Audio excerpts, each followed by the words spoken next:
Hello everyone, ये नदियों से संबंधित तीसरा पार्ट है और इसमें इन सभी नदियों के बारे में चर्चा करेंगे। तो सर्वप्रथम गंगा नदी। गंगा नदी, जैसा कि इसके पहले बताया गया था कि गंगा नदी का उद्गम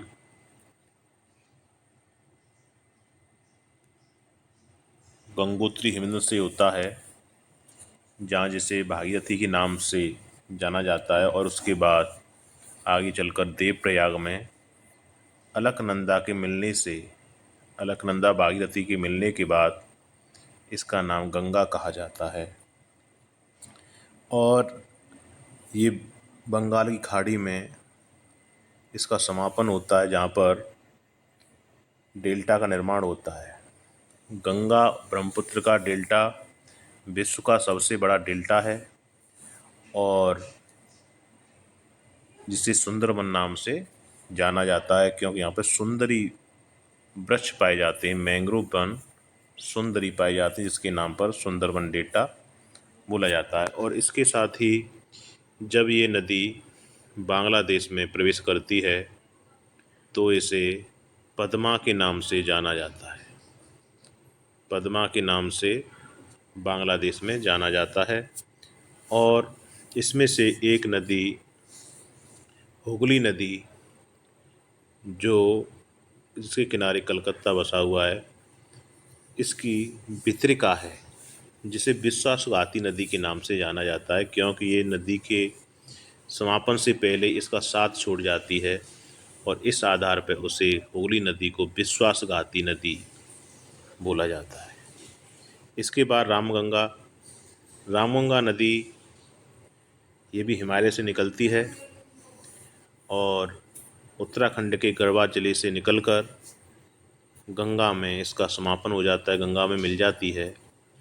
उत्तर प्रदेश के कन्नौज जिले में रामगंगा गंगा नदी में मिल जाती है और मुरादाबाद रामगंगा के किनारे पर बसा हुआ नगर है।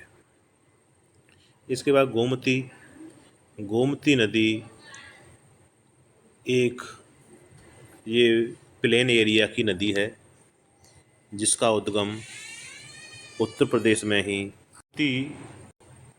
गोमती नदी का उद्गम पीलीभीत से, पीलीभीत में एक फुल्लर झील है जिसे गोमत ताल भी बोला जाता है, उससे निकलती है और अंततः गंगा में इसका मिलन होता है। गोमती नदी के किनारे उत्तर प्रदेश की राजधानी नगर लखनऊ इसी गोमती नदी किनारे बसा हुआ है। इसके बाद सुल्तानपुर, जौनपुर नगर गोमती नदी के पर ही बसे हुए हैं और ये अवध क्षेत्र को सिंचाई प्रोवाइड कराती है। और बनारस के पास सारनाथ के निकट ये गंगा में मिल जाती है। इसके बाद सरयू। सरयू नदी पौराणिक दृष्टि से बहुत ही पवित्र नदी मानी जाती है, जिसके किनारे अयोध्या नगर बसा हुआ है और इसका घाघरा नदी को ही सरयू नदी के नाम से जाना जाता है। इसके बाद राप्ती। राप्ती नदी यह घाघरा की एक सहायक नदी है और यह नेपाल से निकलकर गोरखपुर से होते हुए घाघरा में मिल जाती है, जिस पर श्रावस्ती, यूपी का श्रावस्ती और गोरखपुर इसी नदी के किनारे बसे हुए नगर हैं। गंडक नदी जिसमें शालिग्राम पाए जाते हैं गंडक नदी में, और यह यूपी और बिहार की सीमा बनाती है। इसका उद्गम नेपाल तिब्बत सीमा के पास होता है और यह हाजीपुर के पास, बिहार के हाजीपुर के पास गंगा में मिल जाती है।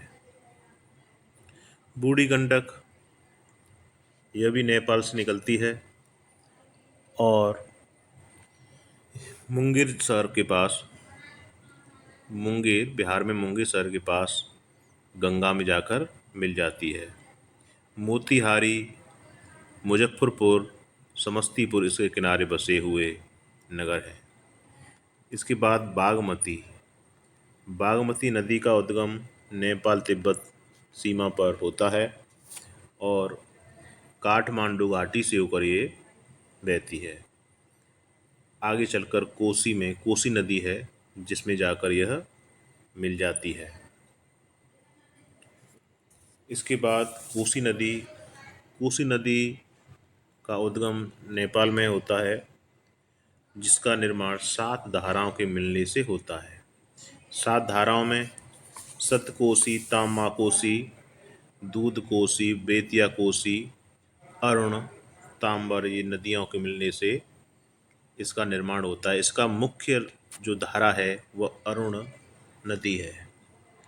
अरुण नदी इसकी मुख्य धारा है जो गोसाईधान के उत्तर में इसका ओरिजिन होता है।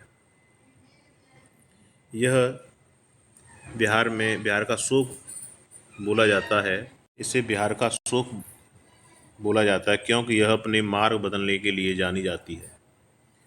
जब बरसात के टाइम पर ये अपने मार्ग को बदलकर वहाँ पर बाढ़ की स्थिति पैदा करती है, इसलिए इसे बिहार का शोक कहा जाता है। थैंक्स।